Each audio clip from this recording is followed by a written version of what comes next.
जो चार्जर लेके फोन था मनन को बताओ। क्या? हाँ क्या? चार्जर दे, छोटे को चार्जर लेने के लिए भेजा। कौन सा चार्जर? ओप्पो F9 का। हेलो। हाँ जी, अंशिका आ गई। नमस्ते हाँ सर। जी सर। नमस्ते जी, क्या हाल चाल? सब ठीक ठाक, आप बताओ। बस बढ़िया। क्या कुछ पढ़ लिया वहाँ पे? वहाँ पे हमने फ्रिक्शन, स्टैटिक फ्रिक्शन और काइनेटिक फ्रिक्शन उन्होंने करवा दिया कुछ। बस अच्छा। करवा ही रहे हैं, अभी खत्म नहीं किया।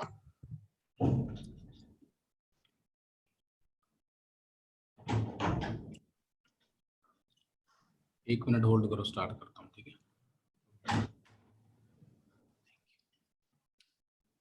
सर होल्ड करेंगे?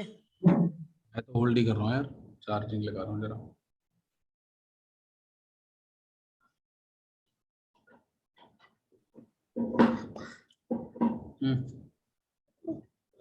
मैम इस स्टैंड को पीछे कर दूं? नहीं, ठीक है।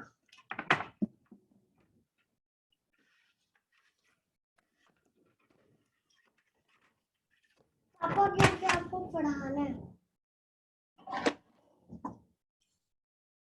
चलो आप बोलना नहीं, ठीक है? मेरी क्लास स्टार्ट होगी। ठीक है।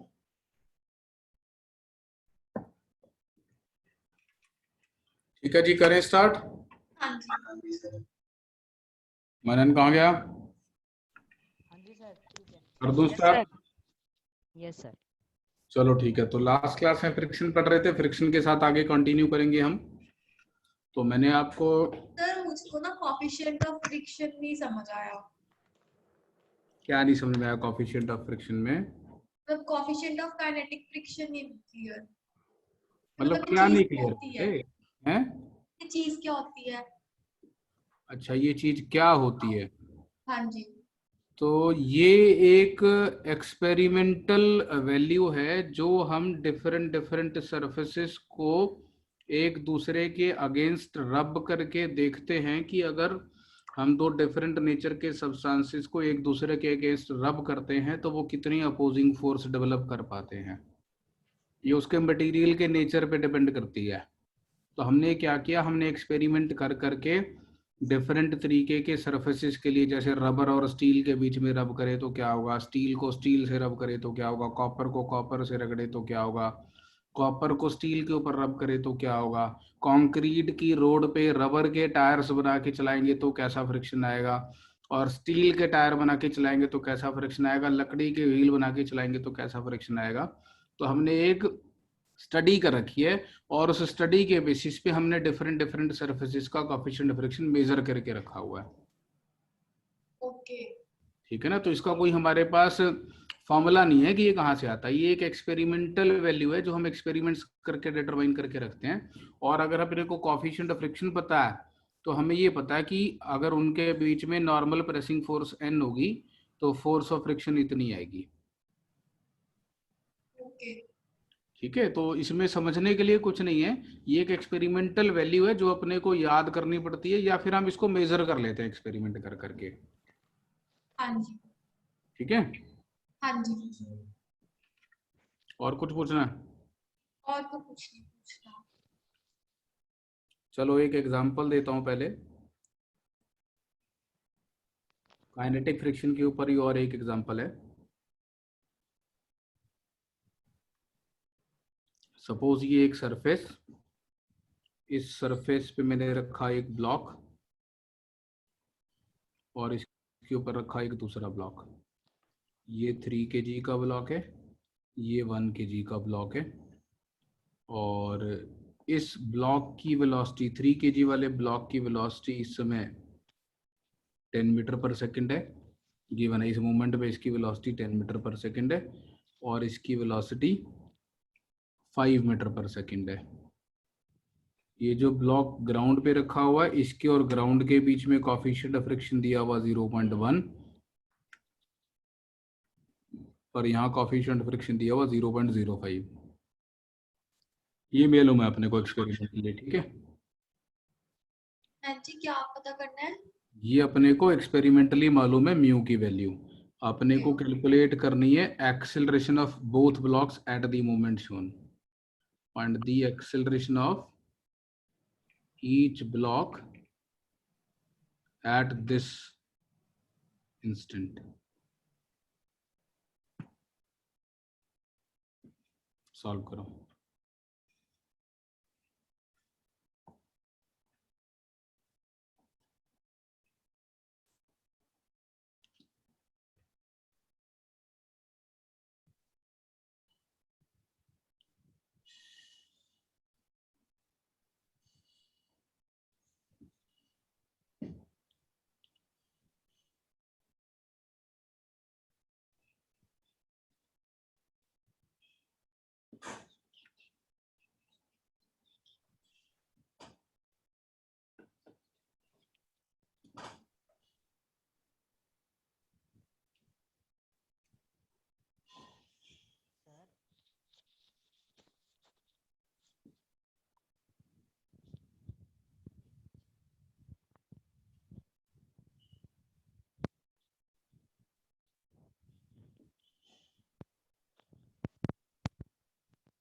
सर 3 kg वाले की एक्सेलरेशन बताऊं?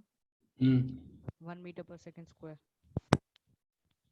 अच्छा, तो एक आंसर आया acceleration of 3 kg block is 1 metre पर सेकंड स्क्वायर। किधर को, राइट या लेफ्ट?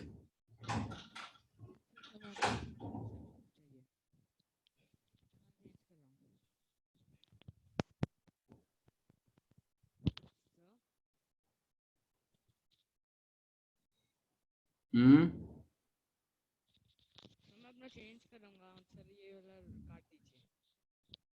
तेरी आवाज क्लियर नहीं आ रही।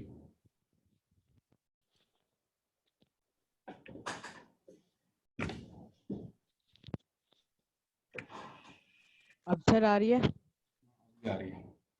हाँ जी सर, मैं बोला आंसर नहीं दे रहा, कोई और है।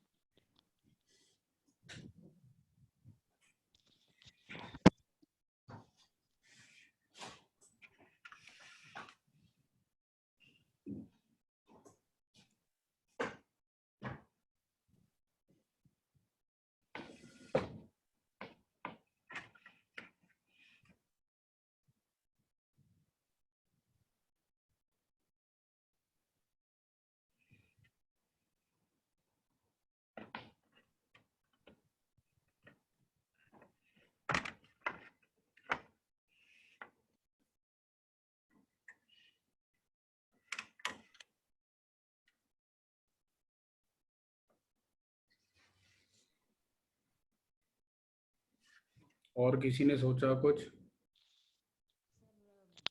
मैं निकालने लगा हूँ सर, मैं थोड़ा सा रह गया। हाँ जी, अंशिका, भाविन। सर बस 1 मिनट कर रहे हैं अभी।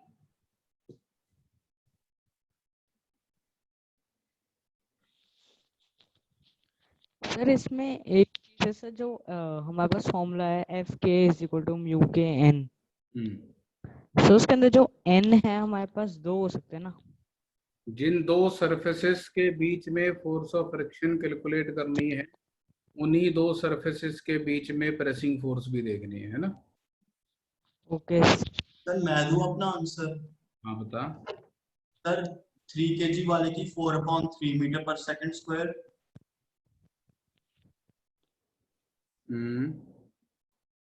और 1 kg वाले की 0.5। गलत है।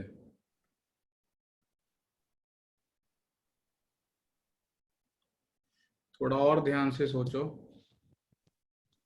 तो थोड़ा सा टाइम दोगे, मतलब 2 मिनट दे दो। हाँ, तूने 1 मिनट पहले मांगा था, 2 मिनट और ले ले, क्या दिक्कत है बता। ठीक है। To every action there is equal and opposite reaction, है ना? Yes sir. तो अगर ए बी पर फोर्स लगाएगा तो बी ए पर भी फोर्स लगाएगा। सर शायद मेरा वाला वही आंसर रहेगा मेरा 3 कौन kg। से वाला? 1 ही आना चाहिए, मैं 3 kg कर रहा है 2 kg वाले का कितना? सर 1। 1।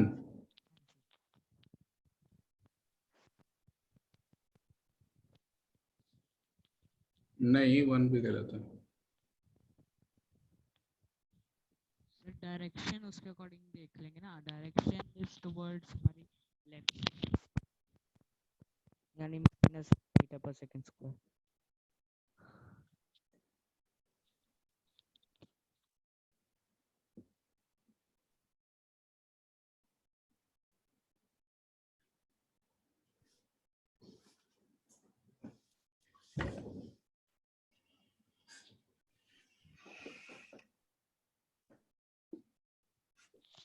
सर ये गलत है फिर?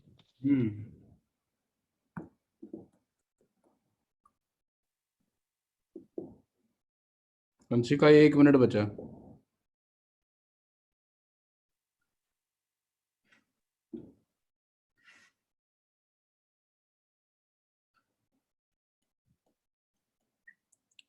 फ्री बॉडी डायग्राम बनाते हैं 1 kg वाले का।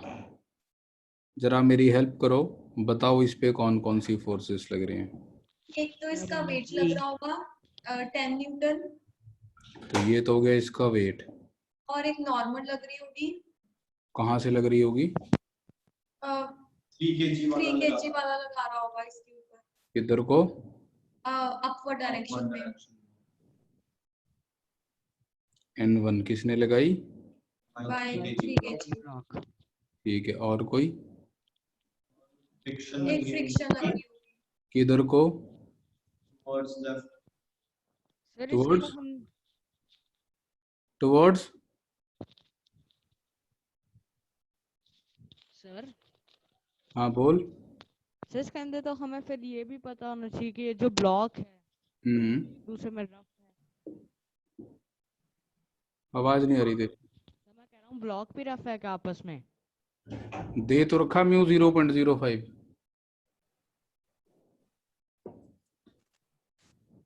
कोफिशिएंट फ्रिक्शन दे रखा है ना 1 और 3 के बीच में। हाँ जी सर। भाविन क्या बोल रहा था, किधर लग रहा होगा friction? Sir towards left.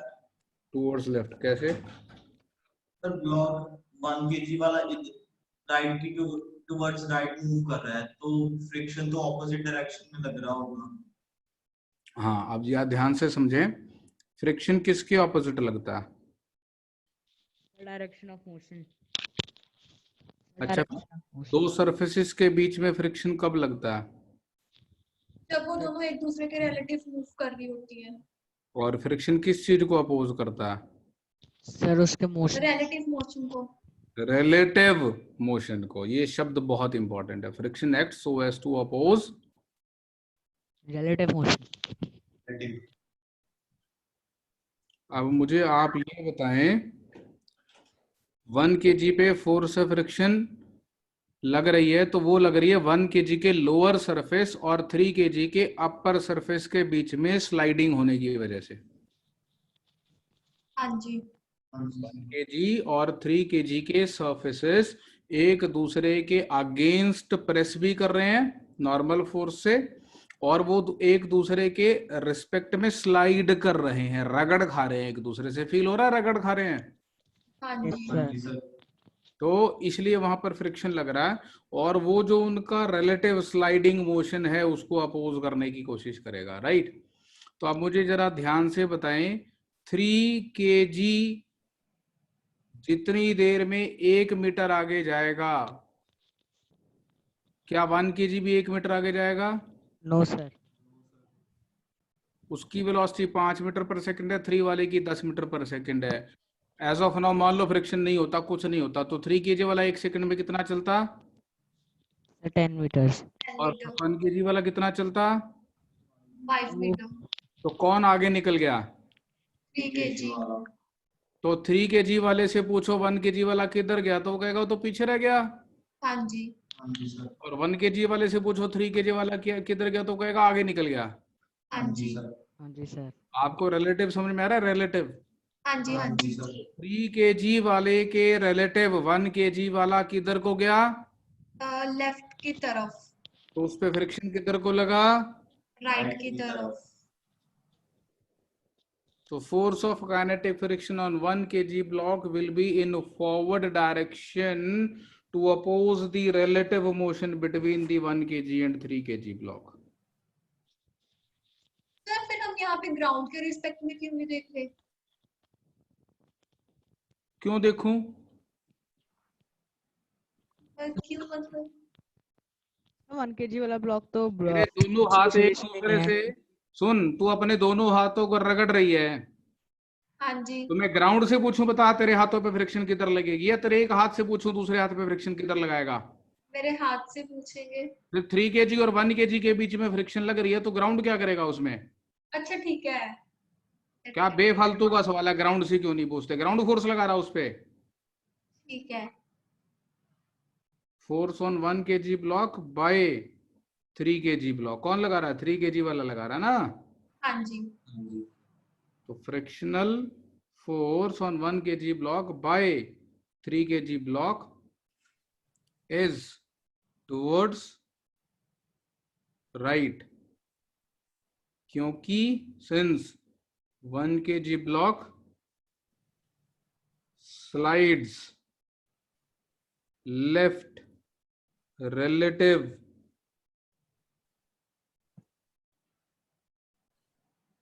to 3 kg block. समझ में आया? हाँ जी।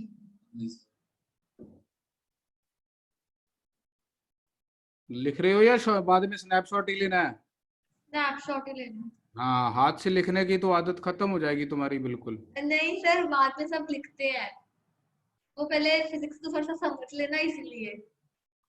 अगर इंफॉर्मेशन आंखों से होके, दिमाग से होके, हाथों से होके कॉपी में पहुंचती है ना, तो सारे शरीर में घूम जाती है और याद हो जाती है।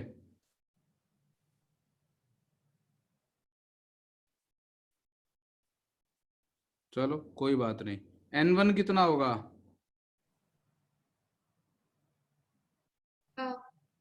N1 होगा 10 न्यूटन। FK कितना हो जाएगा? आप तो समझो 1 और 3 के बीच में प्रेसिंग फोर्स N1 है, तो 1 और 3 के बीच में जो फ्रिक्शन है वो म्यू N1 होगा, राइट? हाँ जी। म्यू है वहां का 0.05 और वहां का नॉर्मल रिएक्शन है 10 न्यूटन, राइट? तो 0.5 न्यूटन FK आ गई, राइट? हाँ जी। और इस फोर्स से इसकी एक्सेलरेशन निकल जाएगी हाँ जी। कितनी? Force upon mass. हाँ जी।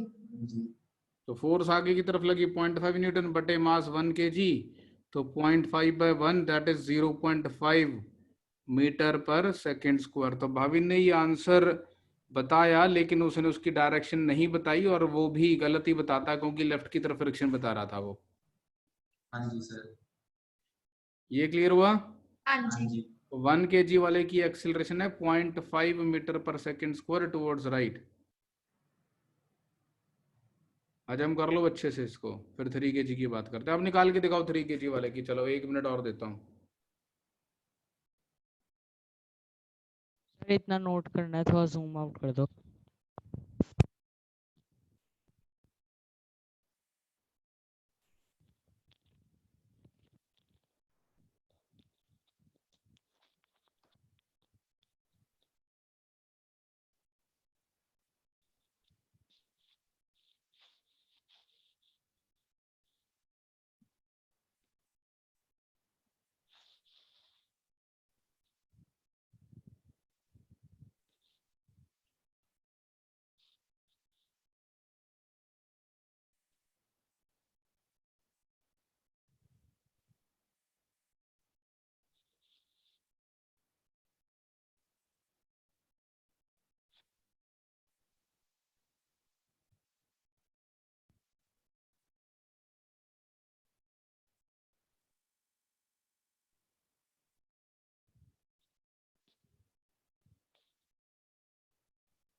हाँ जी, कोई आंसर? सर रुकिएगा।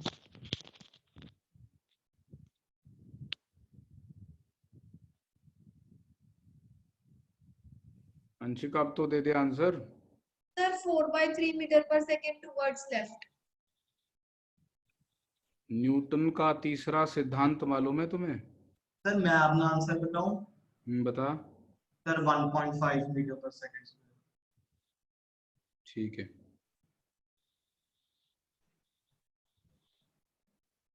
थ्री के जी वाले का एफबीडी कौन कौन सी फोर्सेस, अंशिका बता, चल बोलना शुरू कर। सर वेट 30 न्यूटन और एक जो नॉर्मल लगेगी बाय ग्राउंड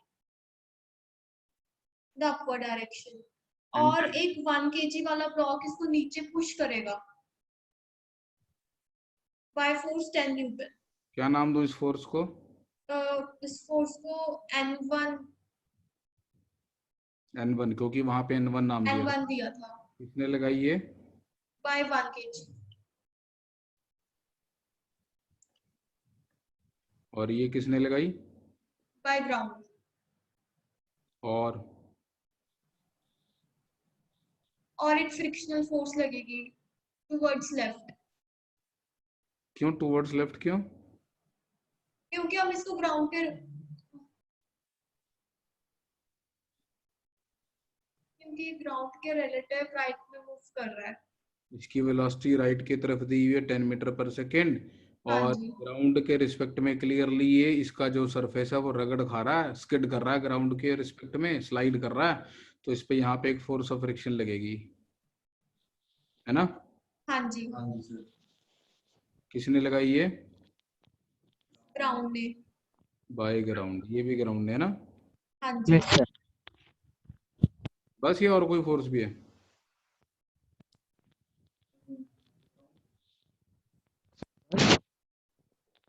कितनी होगी इसकी वैल्यू? हाँ जी।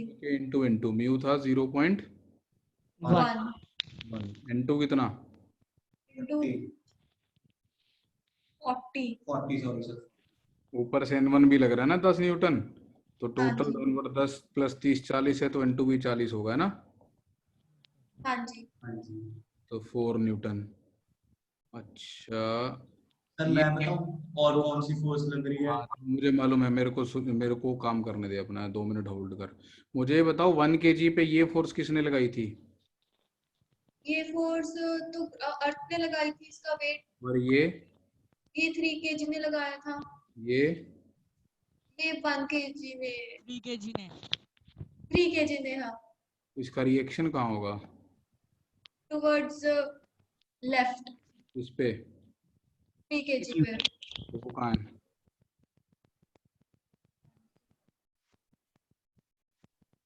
वो कहाँ है? वो ऐसे दिखाएंगे अब हम। तो ये एक और फोर्स है, इसको मैं एफ प्राइम लिख लेता हूँ, और ये वो वाली एफ के जो पहले हमने 1 kg पे राइट की तरफ लगाई थी। हाँ जी। अगर ये एक एक्शन है तो इसका रिएक्शन कहाँ है? तो इसका रिएक्शन जो ग्राउंड पे लग रहा होगा, जो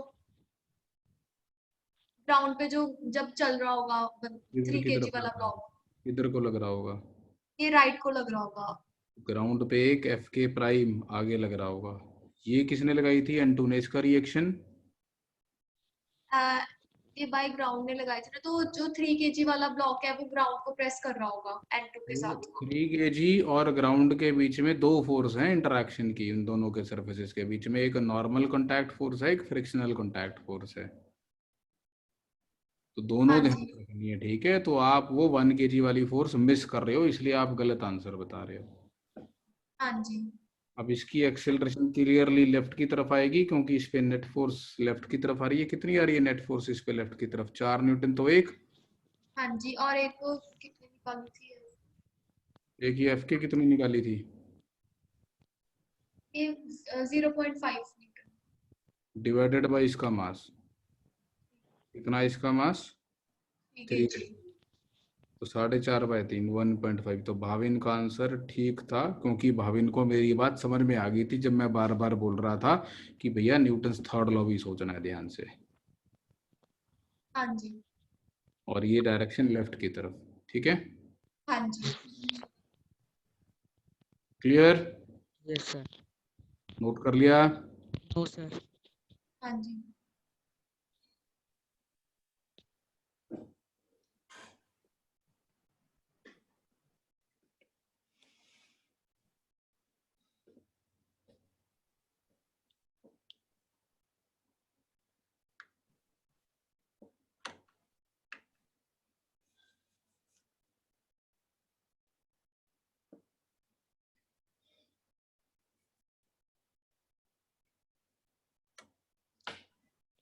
ठीक है जी, चले आगे। हाँ जी। हाँ जी sir.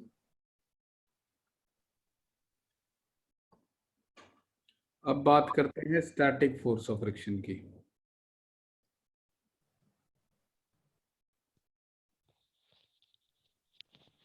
Static force of friction दो सरफेसेस के बीच में लगने वाली उस फोर्स ऑफ फ्रिक्शन को बोलता हूं जो तब लगती है जब ये सरफेसेस एक दूसरे के ऊपर स्लाइड करने की टेंडेंसी तो रखते हैं लेकिन स्लाइड कर नहीं रहे होते। when two surfaces in contact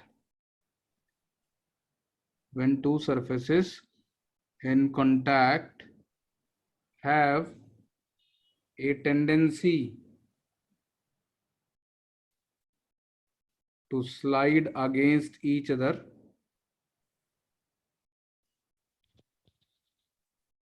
but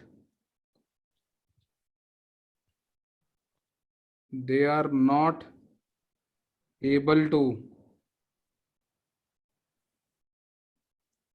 slide against each other,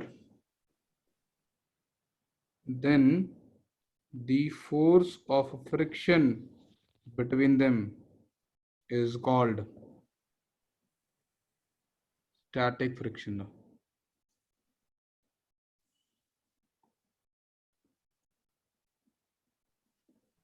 ऐसी कल बात भी हो रही थी हमारी कि हमने एक ऑब्जेक्ट को पुश कर रहे थे लेकिन वो चल नहीं रहा था, तो उस समय जो उस पर फोर्स ऑफ फ्रिक्शन लग रही थी वो स्टैटिक फ्रिक्शन। ऐसा बड़ी कॉमनली होता है।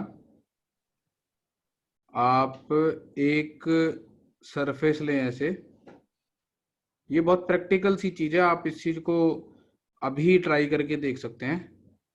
आप अपनी नोटबुक के ऊपर अपना ज्योमेट्री बॉक्स रख लें, आप अपनी नोटबुक को रखें फ्लैट हॉरिजॉन्टल, उस पे रख लें अपना ज्योमेट्री बॉक्स। तो ये आपकी नोटबुक है, इस पे रख लिया आपने एक बॉक्स, सपोज ज्योमेट्री बॉक्स सीधा, और इसके बाद आप धीरे धीरे नोटबुक को ऐसे टिल्ट करना शुरू करें एक तरफ से। तो क्या थोड़ा सा टिल्ट करते ही ज्योमेट्री बॉक्स नीचे स्लाइड कर जाएगा? हाँ जी। थोड़ा सा जरूरी नहीं है। थोड़ा सा टिल्ट किया मैंने बिल्कुल, क्या ज्योमेट्री बॉक्स स्लाइड कर जाएगा या रुका रहेगा? सर कर रुक जाएगा सकता है, सर। रुक जाता है सर। देखो ना ट्राई करके यार। मनन सर की रुका ना रहेगा। क्या कह रही है अंशिका? मनन की आवाज नहीं आ रही। तूने मनन की बात से क्या लेना, तो अपनी बात कर, स्लाइड कर जाएगा क्या? नहीं सर, नहीं करेगा। अंशिका तो बोल रही है हाँ जरा सा टिल्ट करते ही स्लाइड कर जाएगा। तो मेरा नहीं होगा। क्यों भी अंशिका? टिल्ट कहने का मतलब कॉपी को ऐसे। ये डायग्राम दिख रहा है, इसको टिल्ट बोलते हैं। ऐसे हल्का सा ऐसे कर दिया एक तरफ से एंगल पे। अच्छा अच्छा। और तुझे टिल्ट का क्या मतलब समझ में आ रहा? पलट दिया उसको, उल्टा कर दिया नहीं होगा, नहीं होगा, नहीं गिर रहा। है ना। मैंने बोला ट्राई करके देखो, हवा में आंसर नहीं दो, सोच के ट्राई करके देखो कि अगर आप इसको थोड़ा सा टिल्ट करेंगे तो ये नीचे स्लाइड नहीं करेगा, राइट। अब जरा ध्यान से समझना कि इसमें हमें मालूम है अगर हम एक इंक्लाइंड सरफेस पे ऑब्जेक्ट को रखते हैं, जब ये यहाँ था तब तो इसका वेट लग रहा था mg, और ऐसे लग रहा था नॉर्मल, और आपकी नोटबुक के सरफेस के अलोंग कोई फोर्स नहीं लग रही थी जो ब्लॉक को स्लाइड कर सके। लेकिन जब आपने ऐसे टिल्ट कर दिया तो mg तो सीधा नीचे लगता है ना, और नॉर्मल ऐसे लगता है। हमने इंक्लाइंड प्लेन पे मोशन डिस्कस किया हुआ है, हमें मालूम है mg का एक कंपोनेंट इधर आ जाता है, हाँ जी। mg cos थीटा, और एक कंपोनेंट इधर आ जाता है mg sin theta. Now this component mg sin theta, this has a tendency, this is trying to slide the block in this direction. क्यों भाई? हाँ जी। ये कोशिश कर रहा है इस ब्लॉक को बुक के सरफेस के लॉन्ग नीचे की तरफ स्लाइड करने की, लेकिन ये स्लाइड नहीं कर पा रहा। तो कोई इसको रोके हुए है? हाँ जी हाँ जी सर। कौन रुके हुए हैं? Force of friction, static force of The force of friction on the box exerted by the surface of the book.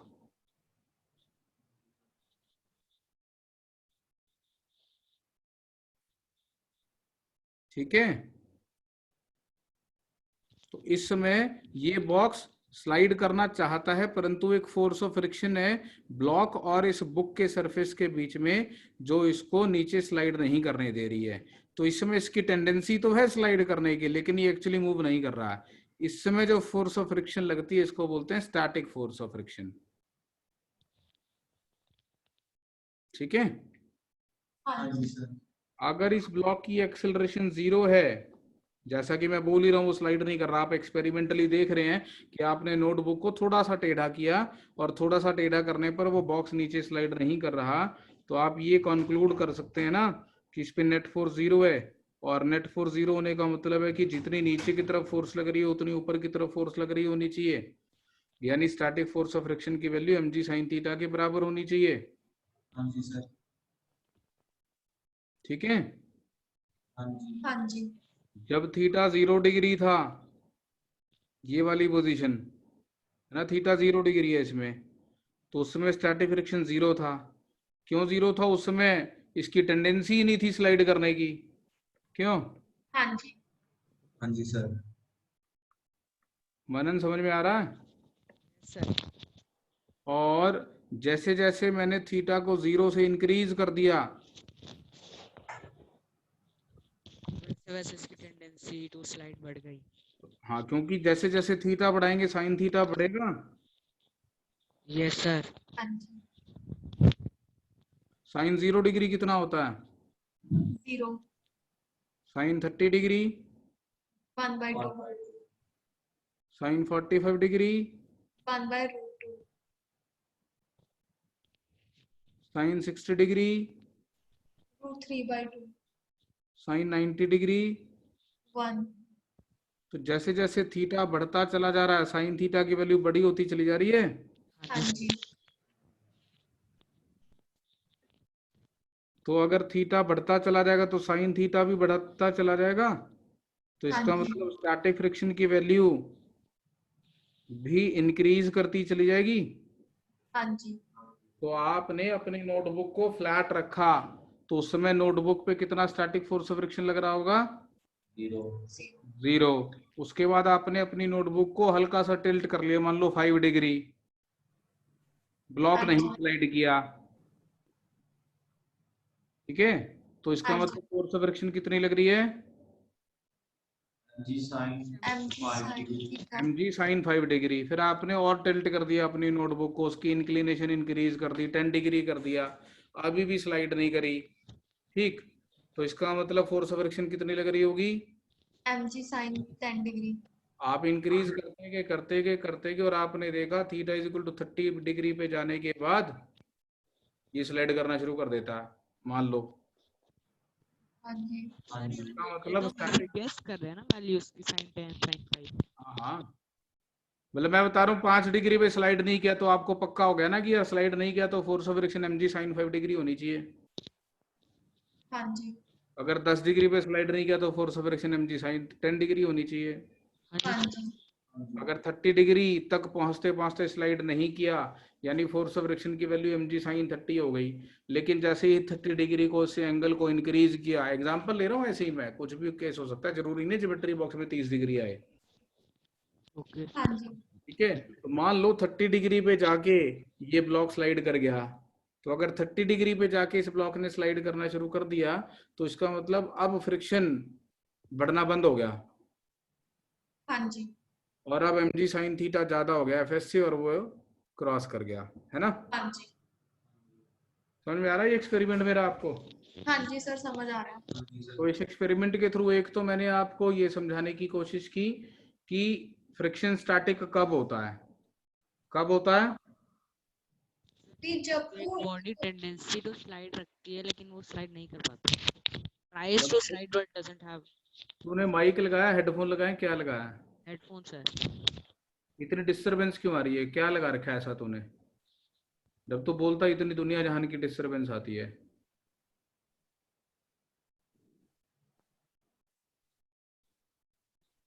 कल तक तो ठीक था। ठीक है सर। बेटे आप जैसे ही बोलते हो ना डिस्टरबेंस आती है, साथ में बैकग्राउंड सर सर की आवाज आती है, जैसे रेडियो में कोई गंदी सी आवाज बोल रहा होता है ना, ऐसे कुछ माइक में प्रॉब्लम है आपके। क्या आप ईयरफोन्स यूज कर रहे हो?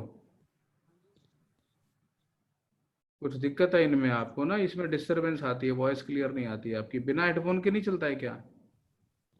सर मेरे को आवाज कम आएगी। सर आवाज ठीक आ रही है आप? अब आवाज ठीक आ रही है। माइक ऑफ रखो, बात करने के लिए माइक ऑन करो, फिर बंद कर दो। सर वो लैपटॉप के स्पीकर माइक्रोफोन ठीक है, इसमें प्रॉब्लम है। हाँ ठीक है, ऐसे यूज कर लो। अभी अब ठीक है। ओके। तो मैं ये समझा रहा था कि आप यहाँ पे एक तो ये समझें कि जब दो सरफेसेस की स्लाइड करने की टेंडेंसी है एक दूसरे के रिलेटिव, लेकिन वो स्लाइड नहीं कर रहे, तब उनके बीच में जो फोर्स ऑफ फ्रिक्शन आती है वो स्टैटिक आती है। ठीक। और हाँ स्लाइड जी। करने की टेंडेंसी डेवलप कब होगी? ऑब्वियसली जब कोई ऐसी फोर्स लगेगी एक्सटर्नल जो स्लाइड करवा रही होगी, कोशिश कर रही होगी। यहाँ पे कौन सी फोर्स है जो स्लाइड करने की टेंडेंसी डेवलप कर रही है? mg sin mg sin theta. Right. तो आपकी एक ड्राइविंग फोर्स है यहाँ पे जो स्लाइड करने की टेंडेंसी जनरेट कर रही है, और वो जो फोर्स है जो स्लाइड करने की टेंडेंसी जनरेट कर रही है, उस फोर्स के ऑपोजिट डायरेक्शन में स्टैटिक फ्रिक्शन आएगा। हाँ जी। समझ रहे हैं आप मेरी बात को? यहाँ मोशन तो हो नहीं रहा। पिछले जो एग्जांपल मैंने दिए थे उसमें मैंने वेलोसिटीज दी होती 5 मीटर पर सेकंड और 10 मीटर पर सेकंड। हाँ जी। उसमें कोई फोर्स तो लग नहीं रही थी और उसमें तो केवल फ्रिक्शन था। तो फ्रिक्शन की डायरेक्शन कैसे निकाली थी वहां पे हमने? हमने रिलेटिव मोशन को चेक किया। रिलेटिव मोशन को देख के। जब स्टैटिक फ्रिक्शन लग रहा होगा तो रिलेटिव मोशन हो नहीं रहा होगा। हाँ जी। हाँ जी सर। रिलेटिव मोशन नहीं हो रहा होगा तो आपको ये देखना पड़ेगा रिलेटिव मोशन की टेंडेंसी क्या है।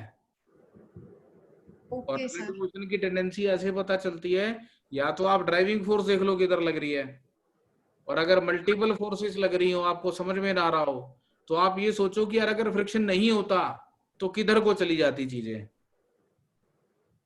हाँ जी जैसे सर। यहाँ पर साफ साफ दिख रहा है, अगर फ्रिक्शन नहीं होता तो ये बॉक्स नीचे स्लाइड कर जाता डाउन दी प्लेन। हाँ जी। इसलिए अपने को पता बॉक्स पे ऊपर की तरफ फ्रिक्शन लग रहा होगा, राइट।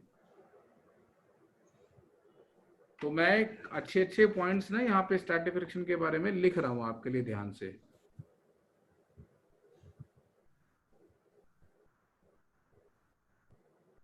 तो when two surfaces in contact, sir ये जो F S is equal to M G sine theta लिखा हुआ है सब तब के लिए जब सिस्टम इक्विलिब्रियम में ना। हाँ हाँ,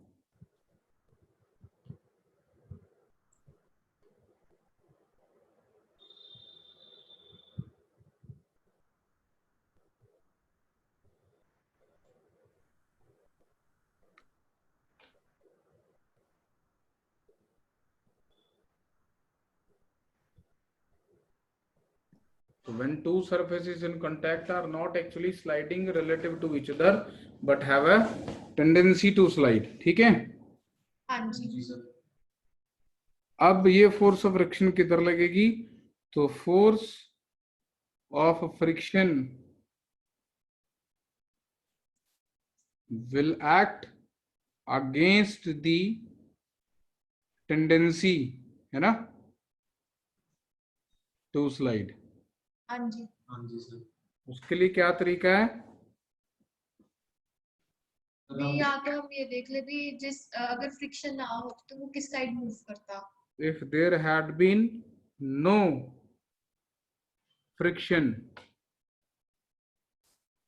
what would be the sense of relative motion, right? हाँ जी।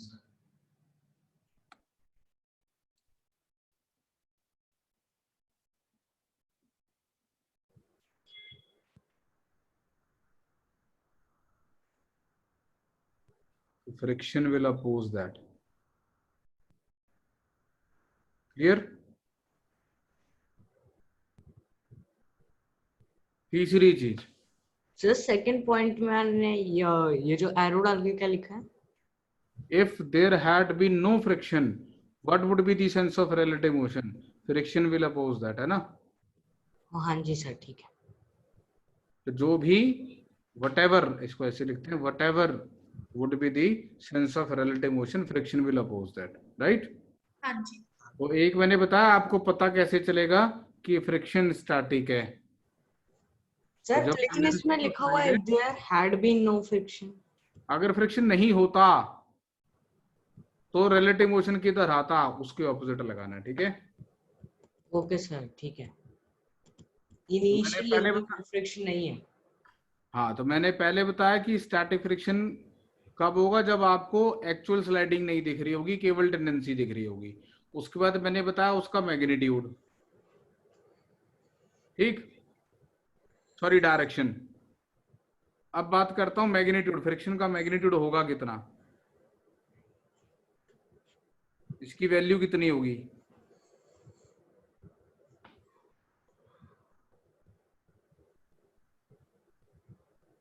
तो force of friction increases itself as the driving force, driving force किसको बोल रहा हूं मैं? the force that creates the tendency of a relative motion। यहां कौन सी फोर्स थी ऊपर वाले एग्जांपल में? वो mg sin थीटा।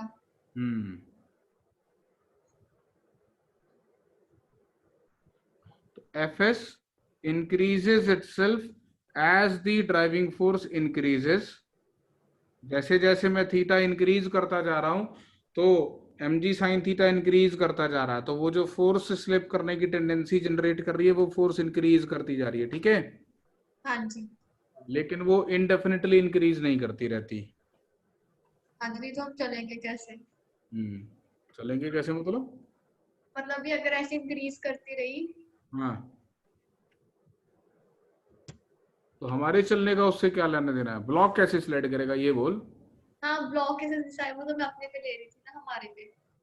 हाँ, तो तेरे को चलने के लिए स्किड करना पड़ता है क्या? नहीं, अगर अगर हम जब हम चलते हैं तो भी तो फ्रिक्शन फोर्स लगती है हमारे पे। हाँ, ये बात तो तेरी सही है, चलो उस पर भी आता हूँ मैं वापस। तो force of friction increases itself as the driving force increases, but there is an upper limit to it, ठीक है? But there is an upper limit to it. This upper limit is called the limiting force of friction या limiting value of force of friction. Limiting मतलब upper limit, ठीक है? It is called the limiting value of force of friction. अब जैसे जैसे मैं theta increase करता जाता हूं, एक स्टेज तक थीटा इंक्रीज करने पर फ्रिक्शन इंक्रीज करता, बट एक जगह पे जाके हाथ खड़े कर देता, भैया बस मैं और इंक्रीज नहीं कर सकता, आप स्लाइड कर जाने दो इस बॉक्स को, है ना? हाँ जी। तो वो जो वैल्यू है उसको बोलते हैं लिमिटिंग, और इसके बाद फ्रिक्शन काइनेटिक में बदल जाता है, क्यों? हाँ जी। After this friction changes to kinetic friction. ये समझ में आ रहा? हाँ जी। Yes sir. जैसे kinetic force of friction mu होती है, हमारी एक्सपेरिमेंटल ऑब्जर्वेशंस ये बताती हैं कि स्टैटिक फोर्स ऑफ फ्रिक्शन की मैक्सिमम वैल्यू, जिसको हम limiting value of force of friction भी बोलते हैं, इसकी वैल्यू भी म्यू इंटू एन के बराबर आती है, where N is the normal pressing force and mu is the coefficient of friction. और ये जो म्यू होता है इसको हम बोलते हैं coefficient of static friction. Static friction. US हमने सिर्फ अपनी कन्वीनियंस के लिए लिखा ना। बिल्कुल, यूजुअली अगेन ये एक्सपेरिमेंटल वैल्यू, अपन एक्सपेरिमेंट कर करके मेजर करेंगे कि भैया फोर्स फ्रिक्शन कहाँ तक जाती है ना? हाँ जी सर। हाँ जी। Usually the coefficient of static friction between two surfaces is greater than the coefficient of kinetic friction between those surfaces. And less than? ज्यादा ही होता है, और अगर क्वेश्चन में मेंशन नहीं किया हो तो बराबर ले लेना है। अगर क्वेश्चन में केवल इतना दिया हो कि कोएफिशिएंट ऑफ फ्रिक्शन इतना है, नहीं बताया स्टैटिक है या काइनेटिक है, तो आप मान ले कि किसका मतलब जो क्वेश्चन बनाने वाला वो ये मान के चल रहा है कि दोनों वैल्यूज बराबर हैं, ठीक है। और अदरवाइज आपको एक अच्छा क्वेश्चन अगर आएगा तो उसमें दोनों की अलग अलग वैल्यूज दे रखी होंगी, वो बताएगा कि भैया इन दोनों सरफेसेस के बीच का स्टैटिक फ्रिक्शन का कोएफिशिएंट इतना है और काइनेटिक फ्रिक्शन का कोएफिशिएंट इतना है। इसका मतलब स्टैटिक फ्रिक्शन की मैक्सिमम वैल्यू और काइनेटिक फ्रिक्शन की वैल्यू दोनों अलग अलग है। और इसका ये भी मतलब है कि जैसे ही स्लाइडिंग शुरू होती है तो फ्रिक्शन अब्रप्टली डिक्रीज कर जाता है, क्योंकि जब मैं थीटा इंक्रीज कर रहा था तो पहले फ्रिक्शन अपनी मैक्सिमम वैल्यू तक पहुंचा होगा यहाँ तक। हाँ जी। उसके बाद जैसे ही मैंने जरा सा थीटा इंक्रीज किया होगा, ब्लॉक स्लाइड करना शुरू कर जाएगा, और जैसे ही ब्लॉक स्लाइड करना शुरू हो जाएगा फ्रिक्शन स्टैटिक से बदल के काइनेटिक हो जाएगा, और अगर वो स्टैटिक से बदल के काइनेटिक हो जाएगा तो उसकी वैल्यू म्यू एस एन की बजाय म्यू के इंटू एन हो जाएगी। सर इसका मतलब ये हुआ कि जब हम मतलब जब स्टैटिक फ्रिक्शन जो है जब वो अपनी मैक्सिमम वैल्यू पर होगी, तो मतलब अगर हम साइन थीटा ले तो बेसिकली साइन थीटा 90 डिग्री होगा तब। क्यों? अच्छा हाँ ठीक है, मतलब साइन जब वो मैक्सिमम उसके बाद नहीं समझ आएगा फिर काइनेटिक क्यों कम होगा?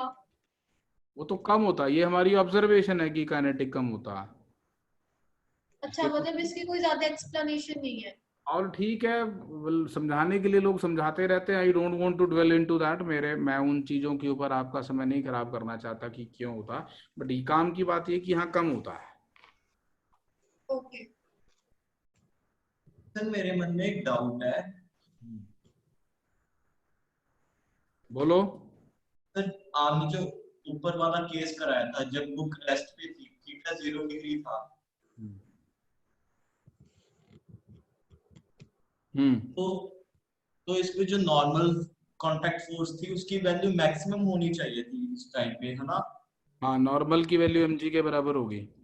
हाँ, पर जब हम थीटा इंक्रीज करेंगे तब इसकी वैल्यू घटती जाएगी। बिल्कुल। सर फिर ये इक्वल कैसे आ रहा था mg sin थीटा के? जो कौन आ f, रहा है बिल्कुल? सर जो f है हमारा फ्रिक्शन। उसका नॉर्मल से क्या लिंक है? नॉर्मल तो mg cos थीटा के बराबर आएगा ना।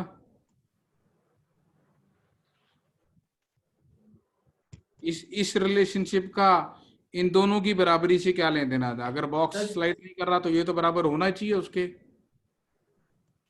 सर नहीं, मेरे मन में ये डाउट आया था ना, क्योंकि force of friction normal into mu के इक्वल होती है। मैंने नहीं बताया force of friction normal into mu के बराबर होती है, वो तो काइनेटिक फ्रिक्शन की बात हो रही थी।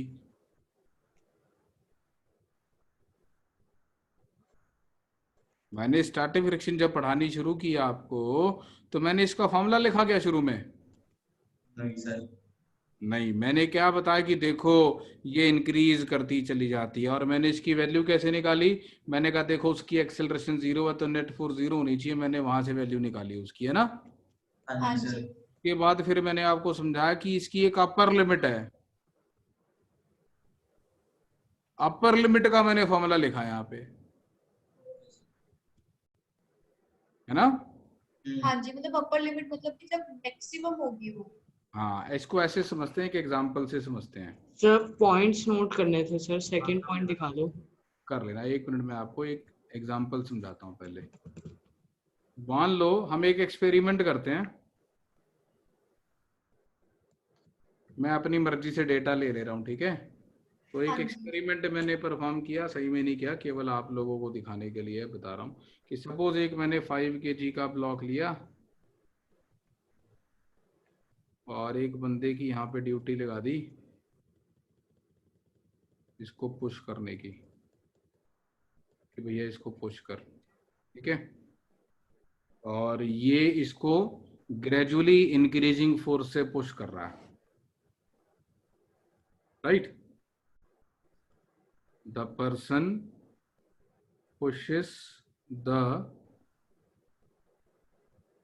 5 kg block with a gradually increasing force, right? हाँ जी। Following observations were made.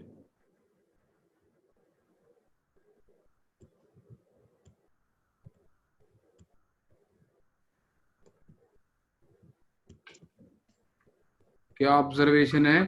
हम इस पर्सन द्वारा लगाई गई पुश और उसकी वजह से ब्लॉक में आने वाली एक्सेलरेशन, पुश मतलब मान लो एफ, इसको एफ नाम दे रहा हूं, ठीक है? तो ये जो पर्सन इस पे पुश लगा रहा है इसका नाम दे रहा हूं मैं एफ, राइट? और ए है उस ब्लॉक की रिजल्टिंग एक्सेलरेशन कितनी है। तो हमने एक टेबल बनाई और हमने रिकॉर्ड किया कि कब कितनी फोर्स लग रही है। मान लो मैंने वहां सेंसर्स लगा रखे हैं, जहां पे बंदा इस ब्लॉक को पुश करता है ना, वहां पे सेंसर लगा हुआ जो ये बता देता भाई कितनी फोर्स से पुश हो रही है, राइट? और मैंने उस सेंसर्स की रीडिंग रिकॉर्ड की और मैंने ऐसा पाया कि जब 1 न्यूटन की फोर्स लगी तो ब्लॉक नहीं चला। मैंने फोर्स को 1 न्यूटन से इंक्रीज किया, 2 न्यूटन लगाया तो भी नहीं चला। ये ग्रेजुअली इंक्रीज कर रही है, ऑल्दो मैं केवल थोड़ा थोड़ा डेटा दिखा रहा हूँ, बट वो ग्रेजुअली इंक्रीज कर रही है, मतलब वो 1 से 1.1 हुई, फिर 1.2 हुई, फिर 1.3 हुई, धीरे धीरे धीरे धीरे इंक्रीज करती जा रही है, राइट? मैंने देखा 3 न्यूटन पे भी कुछ नहीं हुआ, मैंने देखा 3.1 न्यूटन पे भी कुछ नहीं हुआ, लेकिन मैंने देखा जैसे ही एग्जैक्टली 3.2 न्यूटन होती है तो ये आगे चल पड़ता, ठीक है? हाँ जी। 3.2 से जरा सी भी कम फोर्स अगर मैंने लगाई थी तो नहीं चला था, ठीक है? ध्यान से सुनना पूरी बात। मेरी फोर्स ग्रेजुअली इंक्रीज कर रही थी until the force approached the value 3.2 Newton, ये बिल्कुल नहीं चला था, राइट? तो 3.2 पर भी इसकी एक्सेलरेशन 0 ही थी, लेकिन जैसे ही फोर्स 3.2 से एक इनफाइनेटिसिमली स्मॉल अमाउंट से इंक्रीज की, जैसे ही फोर्स 3.2 से एक इनफाइनेटिसिमली स्मॉल अमाउंट से इंक्रीज की, ये ब्लॉक 0.01 मीटर पर सेकंड स्क्वायर की एक्सेलरेशन से चलने लग गया, या 0.01 या 0.05 लिख लेते, मुझे पता नहीं अच्छा आंसर आएगा कि नहीं, ऐसी मैं अपनी मर्जी से डेटा दे रहा हूँ, चलो मैं मान लेता हूँ इतनी एक्सेलरेशन से चलने लग गया। इस ऑब्जर्वेशन से आपको क्या बात समझ में आ रही है? आप क्या इंटरप्रेट कर रहे हैं इस ऑब्जर्वेशन? सर उसकी जो मैक्सिमम वो हो सकती है force, static force of friction, वो 3.2 न्यूटन हो सकती है। हाँ, इसका मतलब इस ब्लॉक और ग्राउंड के बीच में जो अपर लिमिट है फोर्स ऑफ स्टैटिक फ्रिक्शन की वो कितनी है? 3.2 न्यूटन। क्योंकि जब मैं 1 न्यूटन से पुश कर रहा था तो नहीं चला। अब मुझे आप ये बताओ, जिस समय मैं 1 न्यूटन से इसको पुश कर रहा था उस समय इस पे फोर्स ऑफ फ्रिक्शन कितनी लग रही होगी? 1 न्यूटन लग रही होगी। जब मैं 2 न्यूटन से पुश कर रहा था तो 2 न्यूटन। 3 से पुश कर रहा था तो 3 न्यूटन, 3.1 से पुश कर रहा तो 3.1 न्यूटन, है ना? हाँ जी। 3.2 से पुश कर रहा था तो 3.2 न्यूटन, और जैसे ही मैंने फोर्स को जरा सा इंक्रीज किया, फ्रिक्शन कितना? कैलकुलेट करके बताओ। सर एक चीज पूछनी थी।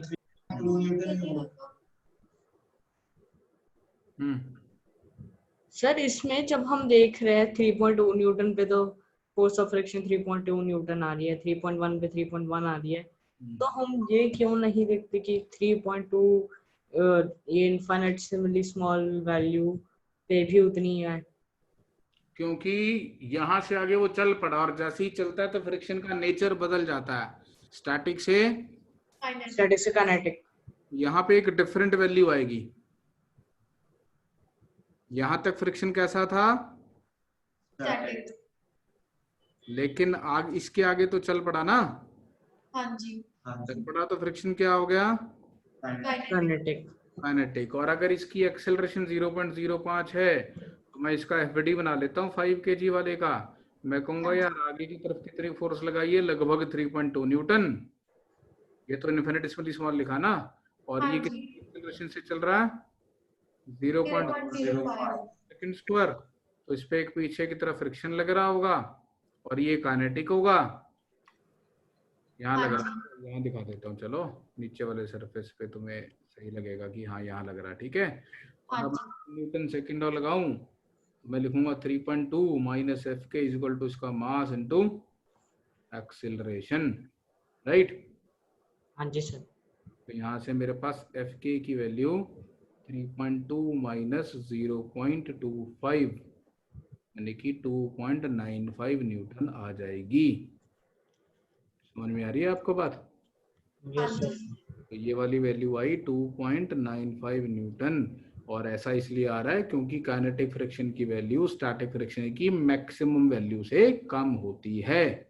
ऐसा हमारी एक्सपेरिमेंटल ऑब्जर्वेशंस में हमें देखने को मिलता है, ठीक है। तो मैं लॉजिकल रीजनिंग नहीं दे रहा हूं कुछ भी कि क्यों कम होती है, मैं तुम्हें बता रहा हूं कि ऐसा होता है, ठीक है। ओके। हाँ जी sir. Now your task is from the above data, you have to calculate the coefficient of static friction and coefficient of kinetic friction between the block and the surface.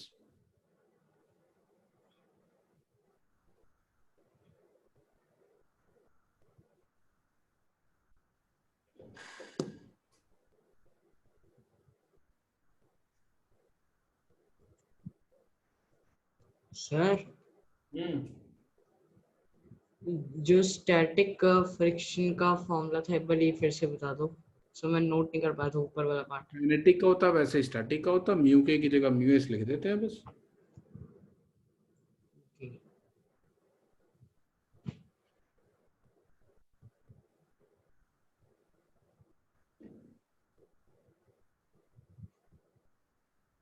Sir N जो है इसमें वो तो 50 Newton है, और वो force of friction तो 2.95 Newton है, बस निकल और जाएगा। 2.95 बाय 50। एफ एस मैक्स जो होती है वो म्यू एस इंटू एन होती है, और काइनेटिक फ्रिक्शन सीधी सीधी म्यू के इंटू एन होती है। काइनेटिक फ्रिक्शन हमने निकाल ली 2.95, है ना। म्यू के अपने को निकालना, और नॉर्मल की वैल्यू तो 50 ही होगी, पता ही है ना। यस तो सर। म्यू हाँ के की जी। वैल्यू और 2.95 डिवाइडेड बाय 50। हमारी वैल्यूज निकल 0 पॉइंट 5.9 into हाँ 10 raised to zero power point minus zero 2। Zero आएगा, 0.0 जीरो आएगा, 0.0 आएगा। 5 हाँ जी, 9, ठीक सर है। ये तो कोएफिशिएंट ऑफ काइनेटिक फ्रिक्शन की वैल्यू, राइट। हाँ जी यस सर। सर। और कोएफिशिएंट ऑफ स्टैटिक फ्रिक्शन की वैल्यू हो जाएगी 3.2 upon 50, and that will be 0.064। हाँ जी सर। ठीक है। हाँ हाँ जी, जी सर। लो पीछे देख लो, ये वाले पॉइंट ध्यान से नोट कर लो।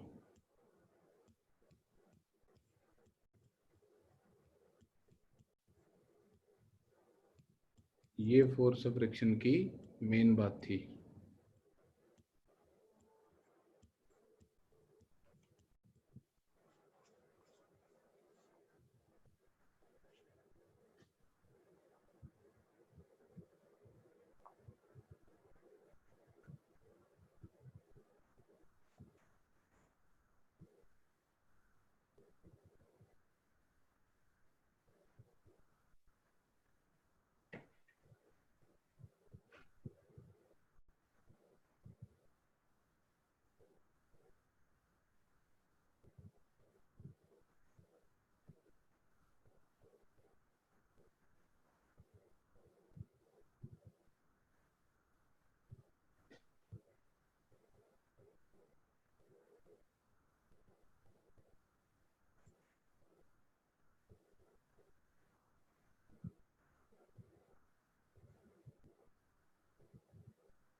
जो आपने शीट भेजी है हम्म उसमें सारी वैल्यूज मतलब डिफरेंट है, जैसे 40 डिग्रीज। कैलकुलेटर यूज कर लो उसके लिए आप। ठीक है सर। ठीक है जी, चलें आगे। हाँ जी। हाँ जी सर। सर मैं थर्ड पॉइंट नोट कर रहा था। क्या रह गया थर्ड में? थर्ड ही रह गया। लिख ले जल्दी से।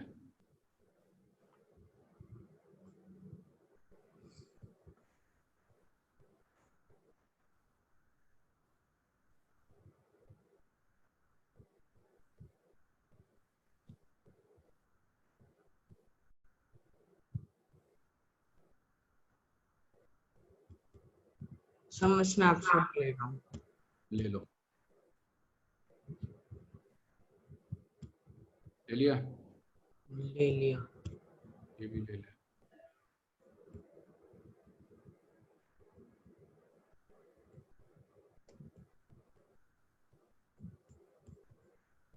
ठीक है। हाँ जी। और ये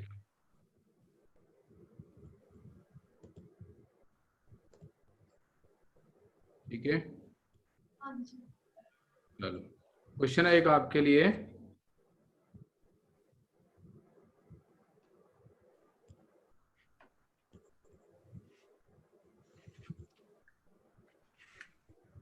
सपोज ग्राउंड पे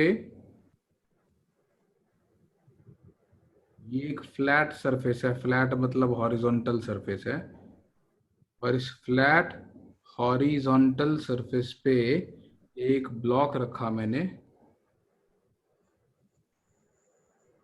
और इस ब्लॉक का मास है 3 kg, और यहाँ पे कोएफिशिएंट ऑफ फ्रिक्शन दिया हुआ 0.5, और मैंने इस पे एक फोर्स लगाई हुई है आगे की तरफ 10 न्यूटन।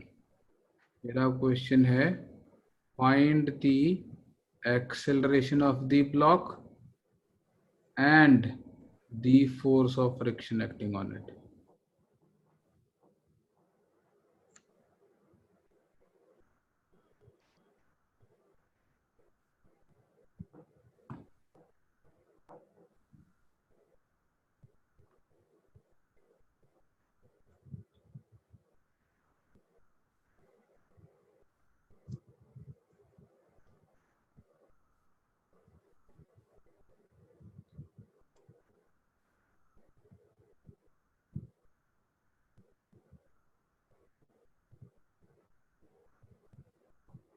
सर सर बोलो। मैं पहले का आंसर बताऊं? बता। सर एक्सेलरेशन ना, पहले वाला एक्सेलरेशन है उसकी लेफ्ट की तरफ 5/3 मीटर पर सेकंड स्क्वायर। तो एक आंसर आ गया, एक्सेलरेशन है 5/3 मीटर पर सेकंड स्क्वायर लेफ्ट। तो दूसरे का भी बता दे जब पहले का बता दिया था। Sir force of friction, hmm and the force of friction निकाली थी मैंने। Sir 15 Newton. इधर की तरफ। सर लेफ्ट की तरफ। ठीक है, और कोई आंसर? सर यही आंसर है। सर यही आंसर है। तो यही आंसर है, तो मैं नहीं पढ़ा रहा तुम लोगों को आगे से। सर एक्सेलरेशन 5 मीटर पर सेकंड स्क्वायर आएगी। तुम तीनों बर्बाद हो, मैं नहीं पढ़ा रहा।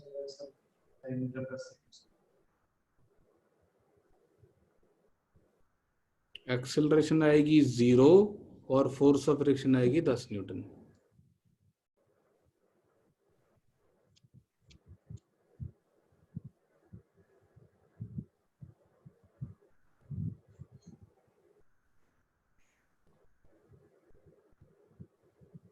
एक्सेलरेशन आएगी 0 और फोर्स ऑफ फ्रिक्शन आएगी 10 न्यूटन। जिस जिस फ्लोर पे रहते हो वहां से जाके बाहर कूद जाओ,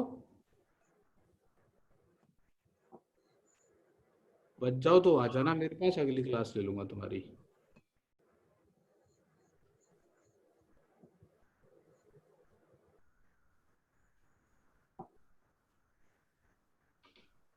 इतनी तसल्ली से पिछले आधे घंटे से स्टैटिक फ्रिक्शन का मतलब समझा रहा हूं। वो एक एक्सपेरिमेंट करके दिखाया मैंने तुम्हें कि नोटबुक है, नोटबुक पे बॉक्स रखेंगे, उसको टिल्ट करेंगे तो ऐसा नहीं होगा कि वो चल पड़ेगा जब तक कि फ्रिक्शन अपनी अपर लिमिट पे नहीं पहुंच जाता, उसके बाद वो चलेगा। जब मेरी आगे की तरफ ड्राइविंग फोर्स 10 न्यूटन है तो फ्रिक्शन फोर्स 15 न्यूटन नहीं हो सकती। कभी तुमने ऐसा देखा है कि भैया जमीन पे एक ब्लॉक पड़ा था, तुमने इसको धक्का मारा और वो तुम्हारी तरफ आ गया? नहीं सर। कभी होता है ऐसा? मैंने एक नो सर। बच्चे को कहा भाई इसको 10 न्यूटन की फोर्स से पुश करियो और ब्लॉक उसी पे चढ़ गया। नहीं सर। हमने तो चढ़ा दिया उस पे,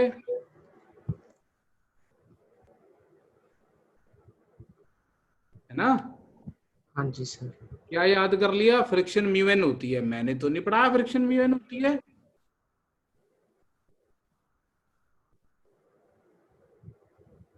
तो इस लेक्चर को 4-5 बार देख लो अच्छे से, उसके बाद बात करेंगे, ठीक है? हाँ जी। चलो ठीक है, क्लोज कर रहा हूं मैं इसको। Okay sir.